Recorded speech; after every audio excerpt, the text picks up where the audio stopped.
Assalamualaikum warahmatullahi wabarakatuh. Bertemu lagi dengan saya Ririn Salmiati. Hari ini dalam acara Sarung Mik, santai seru bareng Man Ice.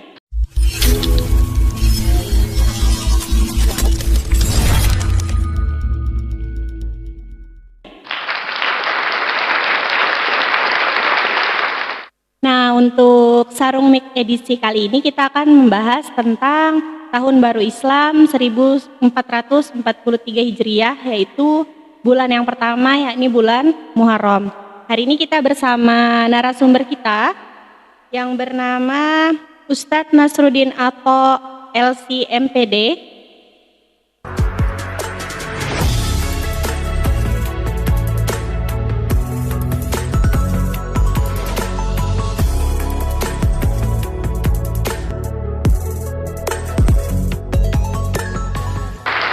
Nama Ustadz Nasruddin Atho LC MPD, tempat tanggal lahir Amuntai 2 Juni 1980, pendidikan TK Trisula 1 Amuntai tahun 1986, kemudian dilanjutkan ke SDN Murung Sari 1 Amuntai tahun 1992,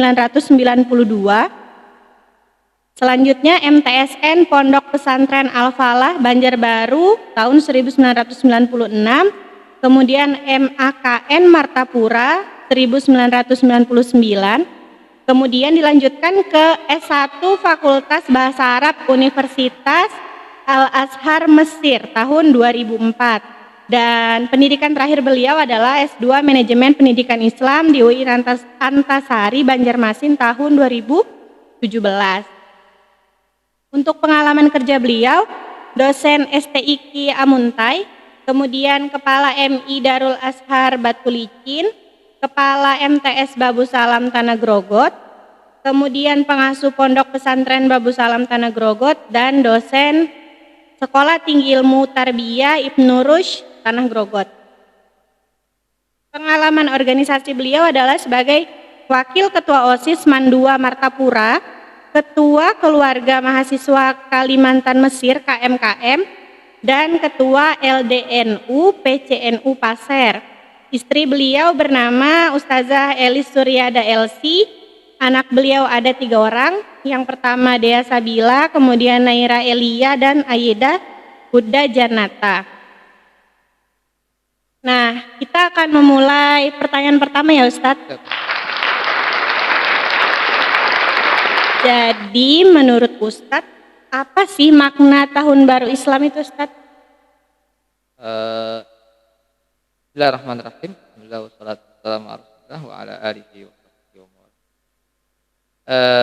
Dalam Islam itu kan setiap momentum itu ada peringatan, peringati. Taruhlah dalam hal ini kita berada di Muharram, di mana diperingati tahun Islam.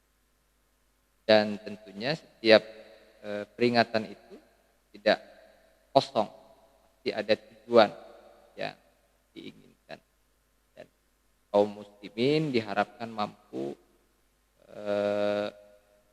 melakukan atau mengambil pelajaran dari setiap peringatan. Dalam konteks Tahun Baru Islam ini, Habib Ali Al-Jibri menyebutkan bahwa kenapa Allah Subhanahu wa taala mengilhami Sayyidina Umar untuk yang dijadikan sebagai penanggalan Tahun Baru Islam itu adalah peristiwa hijrah, bukan peristiwa lain, Makkah atau perang Badar dan lain-lain. Tapi ternyata yang dipilih itu adalah hijrah Nabi SAW. Tentunya ini bukan hal yang kosong. Ada hal-hal besar yang tentunya harus kita ambil. Antaranya adalah bahwasanya momentum tahun baru ini kita diharapkan mampu berhijrah. Kadang kita berhijrah itu hanya hijrah yang parsial, hijrah yang hanya simbolis saja. Sementara Nabi SAW terkait dengan hijrah ini dalam hadis menyebutkan wal muhajir man hajara ma nahallahu an. Orang yang hijrah itu adalah orang yang pindah. Jadi kata kunci dari hijrah itu adalah pindah.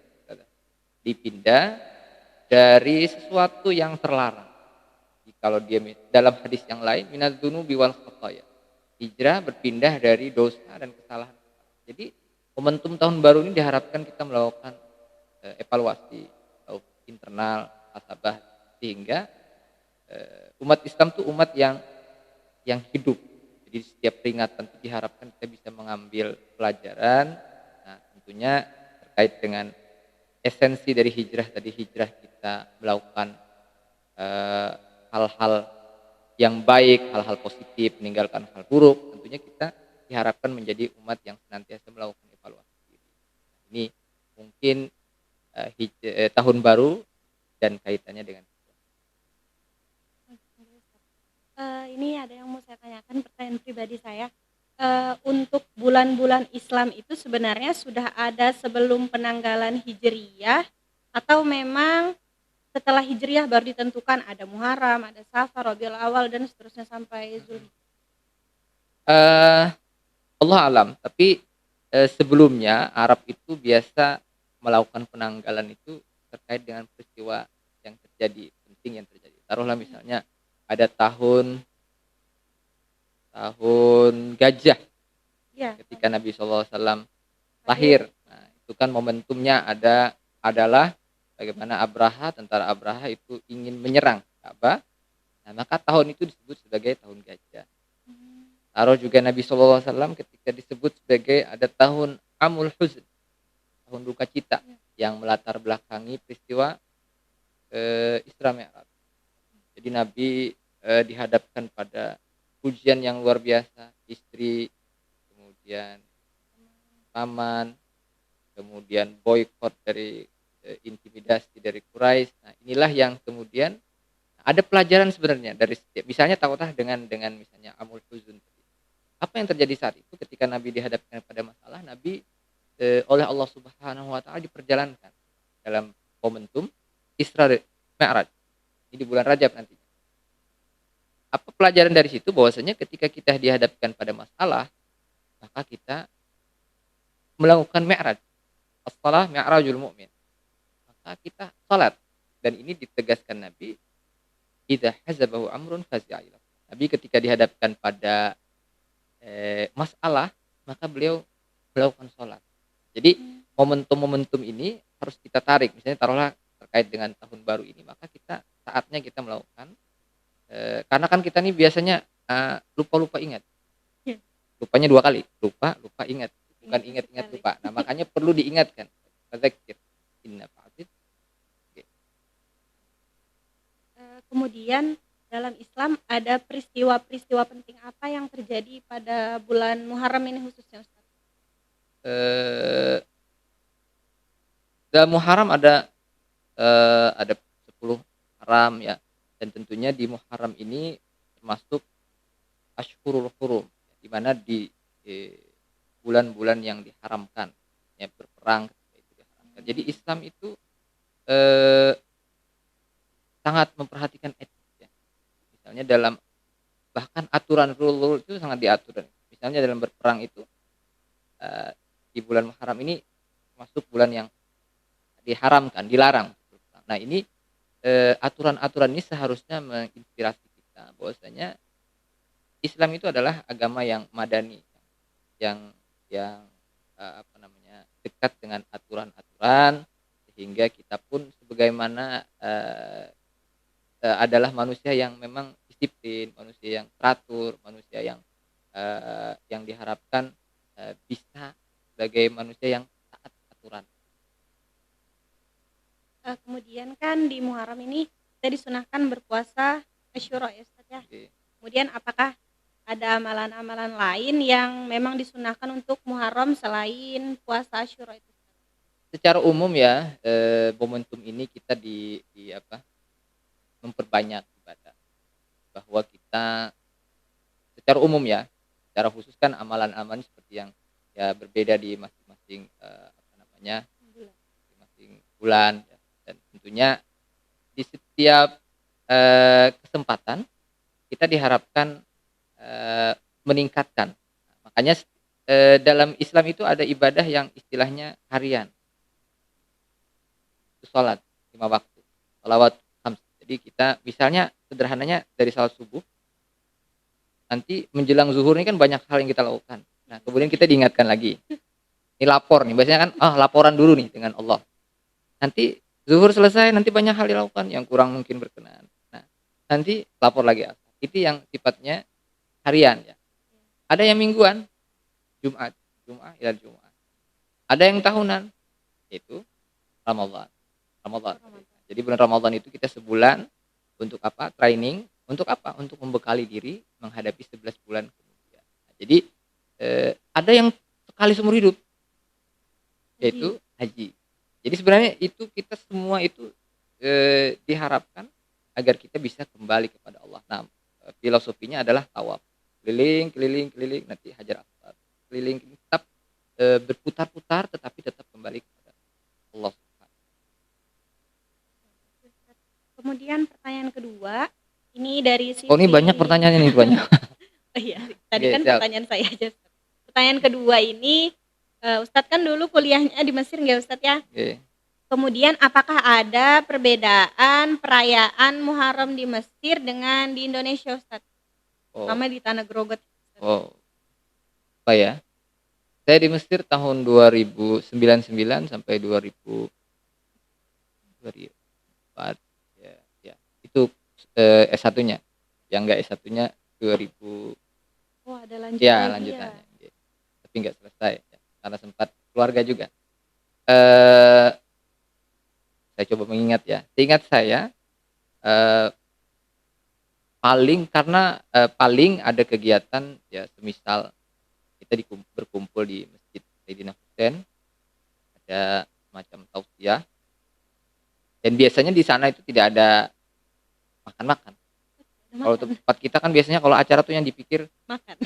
Nah, jadi orang berkumpul mendengar masyaikh seperti yang ingat di zaman saya, Umar Hashim, itu kita mendengarkan dan tausiah ya, terkait dengan Arab. Dan yang terbaru mungkin seingat saya di 2017 mungkin saya ke Mesir, itu sekarang sudah ramai terkait ketika ada momentum itu, maka di Masjid Al Azhar itu ada semacam pengijazahan kitab terkait dengan misalnya Muharram, terkait dengan Muharram Hijrah gitu. Jadi kalau Asyura terkait dengan Asyura, nah, itu kalau Mi'raj maka terkait kitab-kitab yang familiar tentang Mi'raj. Mungkin kalau saya kurang ingat ya apakah ada tradisi khusus di satu Muharram. Kalau Ramadan saya mungkin ingat Ramadan. Kalau Ramadan itu biasanya yang mungkin beda itu ada panus gitu, ada ada lampu-lampu kecil panus. Kemudian ada istilah Maidatur Rahman kalau Ramadan. Maidatur Rahman itu orang membukakan puasa. Membukakan orang lain. Membukakan orang lain di masjid, di mana atau pribadi. Bahkan ada yang kita memang kita makanannya di sana enak, jadi kita situ terus gitu untuk apa? Bahkan kadang kita ngambil buat buka dan buat sahur sekaligus gitu, karena ada yang bisa take away, maksudnya diambil bawa pulang, ada yang buka di sana. Ya itulah mungkin waktu kalau Ramadan ya. Kalau Muharram mungkin secara spesifik ya, tidak ada. Ada bedanya. Ya. Hanya di sana tidak ada makan-makan, di Indonesia budayanya makan-makan. Ya. Kemudian pertanyaan terakhir ini Ustaz, bagaimana cara kita merayakan tahun baru Islam di masa pandemi ini? Tentunya ya tahun baru Islam di masa pandemi. Terkait pandemi ini kan kita semakin meyakinkan kita bahwasanya Allah Subhanahu wa taala itu adalah yang maha. Kita sekarang bukan dihadapkan pada musibah yang nampak. Kalau tsunami, banjir bandang, kebakaran itu kan nampak. Ini kan sesuatu yang tidak nampak, tetapi seluruh kita itu sekarang dipaksa untuk meyakini ada kekuatan. Itu kekuatan Allah Subhanahu. maka mungkin di momentum hijrah ini mari kita berpindah. Kiranya mungkin sebelum pandemi ini banyak hal-hal yang kurang berkenan, maka kita lakukan evaluasi. Pandemi ini meyakinkan kita bahwasanya Allah Subhanahu wa taala serba maha. Bahwasanya kita memang hamba yang tidak punya kekuatan, la haula wala quwata illa billah. Jadi sangat sangat elok ketika di masa pandemi ini kita memaksimalkan ikhtiar lahir, protokol kesehatan dan ikhtiar batin. Bagaimana kita memasrahkan diri kepada Allah Subhanahu wa taala. Karena yang mendatangkan bencana ini Allah Subhanahu wa taala dan menghilangkan pun Allah Subhanahu wa taala. Nah, tentunya kita sebagai hamba, seorang mukmin itu dia mungkin ini terakhir ya, seorang mukmin itu semuanya menjadi kebaikan. Mudah-mudahan pandemi ini menjadi kebaikan. Nabi sallallahu alaihi wasallam bersabda, "Ajaban li amril mukmin." Jadi seorang mukmin itu seluruh kegiatannya, seluruh apapun yang dilakukannya itu ajib, luar biasa. Ala inna amrahu kullahu lahu khair. Maksudnya seluruh yang dilakukannya itu, seluruh masalah ya, itu baik. In asabatus sarra syakar. Jika dia dihadapkan pada kenyamanan, nikmat, dia bersyukur. Wa in asabatud dharra sabar. Kana khairan lahu. Jika dihadapkan pada musibah, bencana, dia bersabar dan itu menjadi kebaikan. Jadi sebenarnya bagi seorang mukmin semua menjadi kebaikan. Nah, di saat inilah kita benar-benar menghamba, mohon kepada Allah, berpasrah kepada Allah. Semoga hijrah ya, hijrah dari hal-hal buruk kepada hal-hal yang baik, yang negatif kepada positif di momentum tahun baru. Oke, terima kasih Ustadz Nasruddin Atta untuk kesempatan dan waktunya mengisi Sarung Mik edisi hari ini. Nah, kesimpulannya adalah Muharram kali ini kita jadikan momentum untuk hijrah dari kita yang sebelumnya kurang baik menjadi manusia yang lebih baik lagi. Sekian dari saya, Ririn Salmiati. Saya undur diri. Wassalamualaikum warahmatullahi wabarakatuh. Sampai jumpa di Sarung Mik selanjutnya.